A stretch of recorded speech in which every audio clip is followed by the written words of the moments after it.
ఓం నమః శివాయ.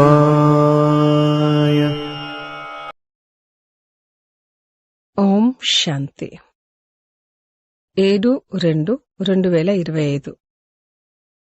మధురమైన పిల్లలు, మీరు నడుస్తూ తిరుగుతూ స్మృతిలో ఉండే అభ్యాసం చెయ్యాలి. జ్ఞానము మరియు యోగము ఈ రెండే ముఖ్యమైన విషయాలు. యోగమనగా స్మృతి. ప్రశ్న: తెలివైన పిల్లలు ఏ మాటను నోటితో మాట్లాడరు? జవాబు: మాకు యోగం నేర్పించండి. ఈ మాటను తెలివైన పిల్లలు మాట్లాడరు. తండ్రిని స్మృతి చేయడం అనేది నేర్చుకోవలసి ఉంటుందా ఏమి? ఇది చదువుకునేందుకు, చదివించేందుకు పాఠశాల.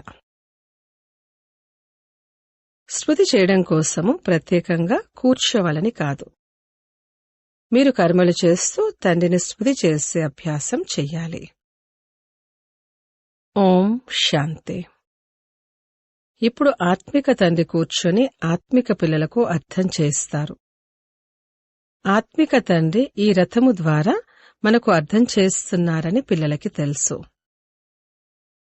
ఇప్పుడు మీరు పిల్లలు కావున నాకు బాబాను స్మృతి చేయడం నేర్పించండి అని తండ్రినైనా లేక సోదరీ సోదరులనెవర్నైనా అడగడమంటే అది తప్పవుతుంది.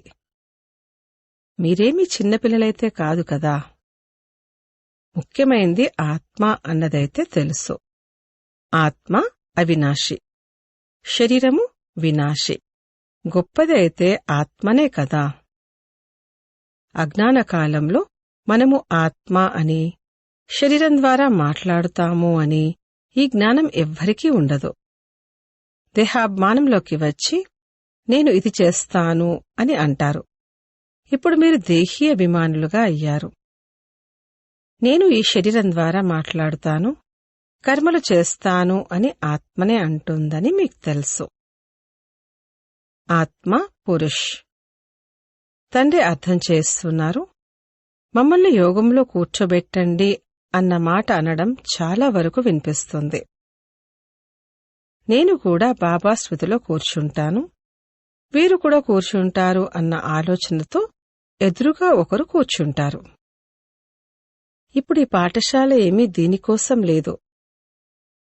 పాఠశాల అయితే చదువు కోసముంది. అంతేకాని మీరిక్కడ కూర్చొని స్మృతి చెయ్యాలని కాదు. తండ్రి అయితే అర్థం చేయించారు. నడుస్తూ తిరుగుతూ లేస్తూ కూర్చుంటూ తండ్రిని స్మృతి చెయ్యండి. దీనికోసం ప్రత్యేకంగా కూర్చోవలసిన అవసరం లేదు కూడా. ఏ విధంగానైతే ఎవరైనా రామరామ అని అనమని చెప్తే మరి రామరామ అని అనకుండా స్మృతి చేయలేరా? స్మృతి అయితే నడుస్తూ తిరుగుతూ చేయవచ్చు. మీరైతే కర్మలు చేస్తూ తండ్రిని స్మృతి చెయ్యాలి. ప్రేయసి ప్రియుడు ఏమి ప్రత్యేకంగా కూర్చొని ఒకరినొకరు స్మృతి చెయ్యరు. కార్యవ్యవహారాలు, వ్యాపారము మొదలైనవన్నీ చెయ్యాలి. అన్నీ చేస్తూ తమ ప్రియుణ్ణి స్మృతి చేస్తూ ఉండండి. అంతేకాని వారిని స్మృతి చేయడం కోసం విశేషంగా ఎక్కడికైనా వెళ్లి కూర్చోవాలని ఏమీ లేదు. పిల్లలైన మీరు పాటలు మరియు కవితలు మొదలైన వినిపిస్తే బాబా ఇది భక్తి మార్గమని అంటారు. శాంతిదేవ అని అంటారు కూడా. అంటే పరమాత్మనే స్మృతి చేస్తారు, అంతేకాని శ్రీకృష్ణుణ్ణి కాదు. డ్రామానుసారంగా ఆత్మ అశాంతిగా అయిపోయింది. అందుకే తండ్రిని పిలుస్తుంది. ఎందుకంటే శాంతి, సుఖము, జ్ఞానం యొక్క సాగరుడు వారు. జ్ఞానము మరియు యోగము ఈ రెండు ముఖ్యమైన విషయాలు. యోగము అనగా స్మృతి. వారి హఠయోగము పూర్తిగా వేరు. మీది రాజయోగము. తండ్రిని కేవలం స్మృతి చెయ్యాలి. తండ్రి ద్వారా మీరు తండ్రిని తెలుసుకోవడంతో సృష్టి ఆది మధ్యాంతాల్ని తెలుసుకున్నారు. మీకు అన్నిటికంటే పెద్ద సంతోషమైతే ఇదే. మమ్ముల్ని భగవంతుడు చదివిస్తున్నారు. భగవంతునిది కూడా మొట్టమొదట పూర్తి పరిచయం కావాలి. ఏ విధంగా ఆత్మ ఒక నక్షత్రమో అలాగే భగవంతుడు కూడా నక్షత్రమేనని ఇలా ఎప్పుడూ తెలియలేదు. వారు కూడా ఆత్మయే, కాని వారిని పరం ఆత్మ, సుప్రీం సోల్ అని అంటారు.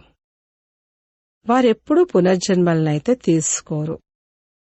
వారు జనన మరణాల్లోకి వస్తారని కాదు, అలా కాదు. వారు పునర్జన్మలు తీసుకోరు. వారు ఎలా వస్తారు అనేది వారు స్వయంగా వచ్చి అర్థం చేయిస్తారు. త్రిమూర్తి యొక్క గాయనం కూడా భారత్లో ఉంది. త్రిమూర్తి బ్రహ్మ, విష్ణు, శంకర్ల యొక్క చిత్రాన్ని కూడా చూపిస్తారు. శివ పరమాత్మాయ నమః అని అంటారు కదా. ఆ ఉన్నతోన్నతుడైన తండ్రిని మర్చిపోయారు. కేవలం త్రిమూర్తి చిత్రాన్ని చూపించారు. పైన శివుడైతే తప్పకుండా ఉండాలి. తద్వారా వీరి రచయిత శివుడు అని అర్థం చేసుకుంటారు. రచన నుండి ఎప్పుడు వారసత్వం లభించదు. బ్రహ్మ నుండి వారసత్వమేమీ లభించదు అని మీకు తెలుసు. విష్ణువుకైతే వజ్రవైడూర్యాలతో పొదగబడిన కిరీటం ఉంది కదా. షూబాబా ద్వారా పైసకు కూడా కొరగాని వారి నుండి ఎంతో విలువైన వారిగా అయ్యారు. శివుని చిత్రం లేకపోవడం వల్ల మొత్తం ఖండితమైపోతుంది. ఉన్నతోన్నతమైన వారు పరంపిత పరమాత్మ. వీరు వారి రచన. ఇప్పుడు పిల్లలైన మీకు తండ్రి నుండి 21 జన్మల కొరకు స్వర్గ వారసత్వం లభిస్తుంది. అక్కడైతే ఎంతైనా లౌకిక తండ్రి నుండి వారసత్వం లభించిందని అర్థం చేసుకుంటారు. కాని ఇది అనంతమైన తండ్రి నుండి పొందిన ప్రాలబ్ధమని అక్కడ తెలియదు. ఇది మీకిప్పుడు తెలుసు. ఇప్పటి సంపాదన అక్కడ 21 జన్మలు నడుస్తుంది. అక్కడ ఈ విషయాలు తెలియవు. ఈ జ్ఞానం గురించి అస్సలు తెలియదు. ఈ జ్ఞానము దేవతల్లోనూ లేదు, శూద్రుల్లోనూ ఉండదు. ఈ జ్ఞానం కేవలం బ్రాహ్మణులైన మీలో మాత్రమే ఉంది. ఇది ఆత్మిక జ్ఞానం. ఆధ్యాత్మికత యొక్క అర్థం కూడా తెలియదు. డాక్టర్ ఆఫ్ ఫిలాసఫీ అని అంటారు. డాక్టర్ ఆఫ్ స్పిరిచువల్ నాలెడ్జ్ ఒక్క తండ్రి మాత్రమే. తండ్రిని సర్జన్ అని కూడా అంటారు కదా. సాధు సన్యాసులు మొదలైన వారెవ్వరూ సర్జన్ ఏమీ కారు. వేదశాస్త్రాలు మొదలైనవి చదివే వారిని డాక్టర్ అని అనరు కదా. టైటిల్ కూడా ఇచ్చేస్తారు. కాని వాస్తవానికి ఆత్మిక సర్జన్ ఒక్క తండ్రియే. వారు ఆత్మకు ఇంజెక్షన్ చేస్తారు. అది భక్తి. వారిని డాక్టర్ ఆఫ్ భక్తి అని అనాలి, అనగా శాస్త్రాల జ్ఞానాన్ని ఇస్తారు. దానివల్ల లాభమేమీ ఉండదు. కిందికి పడిపోతూ ఉంటారు. మరి వారిని డాక్టర్ అని ఎలా అంటారు? డాక్టర్ అయితే లాభాన్ని చేకూరుస్తారు కదా. ఈ తండ్రైతే అవినాశి జ్ఞాన సర్జన్. యోగబలంతో మీరు సదా ఆరోగ్యవంతంగా అవుతారు. ఇది పిల్లలైన మీకు మాత్రమే తెలుసు. బయటివారికేం తెలుసు? వారిని అవినాశి సర్జన్ అని అంటారు. ఆత్మల్లో ఏవైతే వికారాలు మాలిన్యం చేరిందో దాన్ని తొలగించడం, పతితులను పావనంగా తయారుచేసి సద్గతిని ఇవ్వడం, ఈ శక్తి తండ్రిలో ఉంది. సర్వశక్తివంతుడు, పతిత పావనుడు తండ్రి ఒక్కరే. ఆల్మైటీ అని మనుషులను అనరు. మరి తండ్రి ఏ శక్తిని చూపిస్తారు? సర్వులకు తమ శక్తితో సద్గతిని ఇస్తారు. వారిని డాక్టర్ ఆఫ్ స్పిరిచువల్ నాలెడ్జ్ అని అంటారు. డాక్టర్ ఆఫ్ ఫిలాసఫీ పొందినవారు ఎంతోమంది ఉన్నారు. స్పిరిచువల్ డాక్టర్ మాత్రం ఒక్కరే. కావున ఇప్పుడు తండ్రి అంటారు, స్వయాన్ని ఆత్మగా భావిస్తూ తండ్రినైన నన్ను స్మృతి చెయ్యండి మరియు పవిత్రంగా అవ్వండి. నేను వచ్చిందే పవిత్ర ప్రపంచాన్ని స్థాపన చెయ్యడానికి. మరి మీరు పతితులుగా ఎందుకవుతారు? పావనంగా అవ్వండి, పతితంగా అవ్వకండి. ఆత్మలందరికీ తండ్రి ఇస్తున్న డైరెక్షన్ ఏమిటంటే, గృహస్థ వ్యవహారంలో ఉంటూ కమలపుష్ప సమానంగా పవిత్రంగా ఉండండి. బాల బ్రహ్మచారులుగా అయినట్లయితే ఇక పవిత్ర ప్రపంచానికి యజమానులుగా అవుతారు. ఇన్ని జన్మలు ఏ పాపాలనైతే చేశారో ఇప్పుడు నన్ను స్మృతి చేయడం ద్వారా పాపాలు భస్మమవుతాయి. మూలవతనంలో పవిత్ర ఆత్మలే ఉంటాయి. పతితులెవ్వరూ వెళ్లలేరు. బాబా మమ్మల్ని చదివిస్తున్నారని బుద్ధిలో ఇది గుర్తుపెట్టుకోవాల్సిందే. మాకు టీచర్ను స్మృతి చేయడం నేర్పించండి అని విద్యార్థేమైనా అంటారా? స్మృతి చేయడం నేర్పించవలసిన అవసరమేముంది? ఇక్కడ గద్దెపై ఎవరు కూర్చోకపోయినా సరే ఏం పర్వాలేదు. తమ తండ్రిని స్మృతి చెయ్యాలి. మీరు రోజంతా వ్యాపార వ్యవహారాలు మొదలైన వాటిలో ఉంటే మర్చిపోతారు. అందుకే కనీసం ఈ 10-15 నిమిషాలన్నా స్మృతి చేస్తారని ఇక్కడ కూర్చోబెట్టడం జరుగుతుంది. పిల్లలైన మీరైతే కార్యవ్యవహారాలు చేసుకుంటూ స్మృతిలో ఉండే అలవాటు చేసుకోవాలి. అర్ధకల్పం తర్వాత ప్రియుడు కలుస్తారు. నన్ను స్మృతి చేసినట్లయితే మీ ఆత్మ నుండి మాలిన్యం తొలగిపోతుంది మరియు మీరు విశ్వానికి యజమానులుగా అయిపోతారని ఇప్పుడు చెప్తారు. మరి వారిని ఎందుకు స్మృతి చేయకూడదు?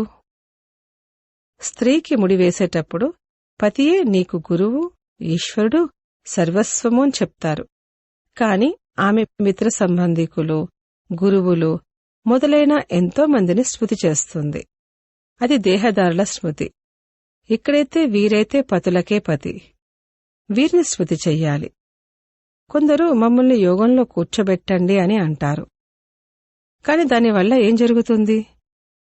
ఇక్కడ 10 నిమిషాలు కూర్చున్నా ఏకరస స్థితిలో కూర్చుంటారనేమీ భావించకండి.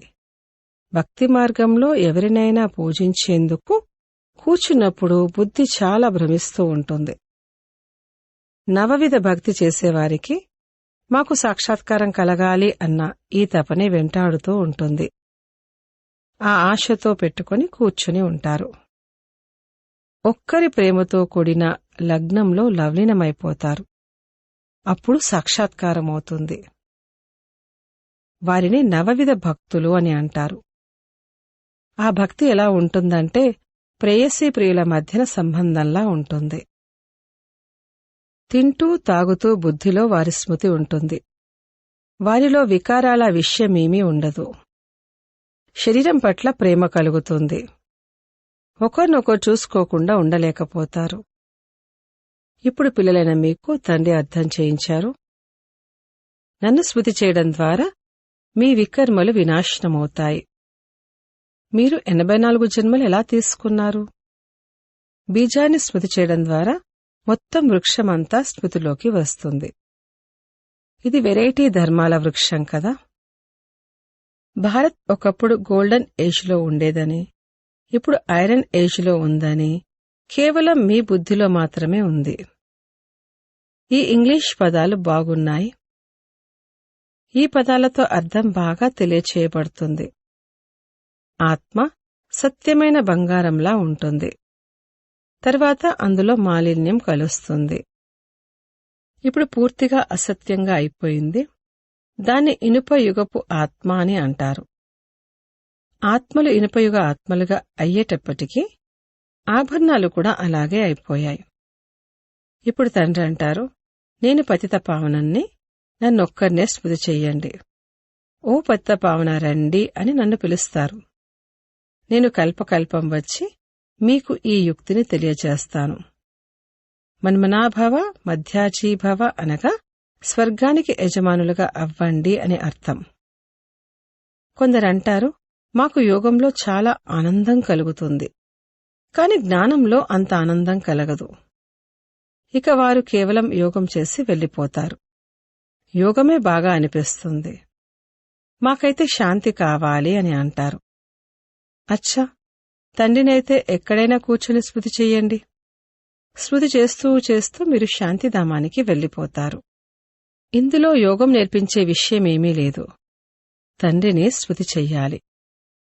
చాలామంది ఎటువంటి వారున్నారంటే వారు సెంటర్లకు వెళ్లి అరగంట పావుగంట కూర్చుంటారు. మాకు యోగం చేయించండి అని అంటారు. లేదా బాబా యోగము చెయ్యమని ప్రోగ్రాం ఇచ్చారు అని అంటారు. ఇక్కడ బాబా అంటారు, నడుస్తూ తిరుగుతూ స్మృతిలో ఉండండి. అసలు స్మృతి చేయకుండా ఉండడం కన్నా కూర్చొని స్మృతి చేయడం మంచిది. బాబా వద్దు అని చెప్పడం లేదు. కావాలంటే రాత్రంతా కూర్చోండి, కాని రాత్రి మాత్రమే స్మృతి చెయ్యాలి అనే అలవాటు చేసుకోకూడదు. కార్యవ్యవహారాలు చేసుకుంటూ స్మృతి చెయ్యాలి అన్న అలవాటు చేసుకోవాలి. ఇందులో చాలా శ్రమ ఉంది. బుద్ధి గడియ గడియ వేరే వైపులకి పరిగెడుతూ ఉంటుంది. భక్తి మార్గంలో కూడా బుద్ధి పరిగెడుతూ ఉంటుంది. అప్పుడు భక్తులు తమని తాము గిల్లుకుంటారు. సత్యమైన భక్తులెవరైతే ఉన్నారో వారి గురించి చెప్తున్నారు. కావున ఇక్కడ కూడా మీతో మీరు ఇలాంటి మాటలు మాట్లాడుకోవాలి. బాబాని ఎందుకు స్మృతి చేయలేదు? స్మృతి చేయలేకపోతే విశ్వానికి యజమానులుగా ఎలా అవుతారు? ప్రేయస్సి ప్రియులైతే నామరూపాల్లో చిక్కుకొని ఉంటారు. ఇక్కడైతే మీరు స్వయాన్ని ఆత్మగా భావిస్తూ తండ్రిని స్మృతి చేస్తారు. ఆత్మైన మనము ఈ శరీరం నుండి వేరుగా ఉన్నాము. శరీరంలోకి రావడం వల్ల కర్మలు చేయవలసి ఉంటుంది. మాకు సాక్షాత్కారం కలగాలని అనేవారు చాలామంది ఉన్నారు. ఇప్పుడు సాక్షాత్కారంలో ఏం చూస్తారు? వారొక బిందువు కదా. అచ్చా, కొందరు శ్రీకృష్ణుడి సాక్షాత్కారం కావాలి అని అంటారు. శ్రీకృష్ణుడి చిత్రమైతే ఉంది కదా. జడరూపంలో ఉన్నవారిని చైతన్యంలో చూస్తారు. దానివల్ల లాభమేం కలిగింది? సాక్షాత్కారాల వల్ల లాభమేమీ ఉండదు. మీరు తండ్రిని స్మృతి చేస్తే ఆత్మ పవిత్రంగా అవుతుంది. నారాయణుడి సాక్షాత్కారం కలిగినంత మాత్రాన నారాయణుడిగా అయిపోరు కదా. లక్ష్మీనారాయణులుగా తయారవ్వడమే మన లక్ష్యము, ఉద్దేశమని మీకు తెలుసు. కాని చదవకుండా అలా అవ్వలేరు కదా. చదువుకొని తెలివైన వారిగా అవ్వండి. ప్రజల్ని కూడా తయారు చేసుకోండి. అప్పుడు లక్ష్మీనారాయణులుగా అవుతారు. ఇందులో కష్టపడాలి. ధర్మరాజు శిక్ష లభించకుండా ఉండేందుకు పాస్ విత్ ఆనర్గా అవ్వాలి.